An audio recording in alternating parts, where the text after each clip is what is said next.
மாடி தோட்டத்துக்கு முடிஞ்ச வரைக்கும் பார்த்திங்க அப்படின்னா எல்லாம் ஹனிபி பாக்ஸ் தான் வாங்கி வைக்கிறாங்க. ஸோ இது மாதிரி இயற்கையாகவே கொம்பு தேனீகளை வர வைப்பது சம்மந்தமான தகவல் தான் சொல்ல போகிறேன்.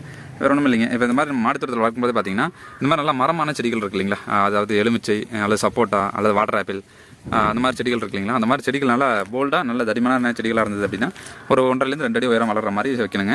அதுவும் இல்லாமல் பார்த்திங்கன்னா இந்த மாதிரி பக்கவாட்டில் இருக்கு இல்லைங்களா, இந்த மாதிரி பக்கவாட்டில் பார்த்திங்க அப்படின்னா நல்ல குச்சிகள் வர மாதிரி இருக்கணுங்க.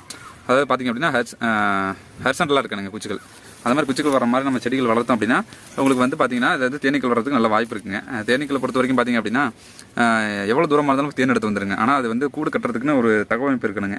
அந்த வாழ்வாதாரம் இருந்தால் மட்டும்தான் தேன் கூடுகள் முடிஞ்ச வரைக்கும் பார்த்திங்க அப்படின்னா தங்கி கூடு கட்டி அது வாழுங்க.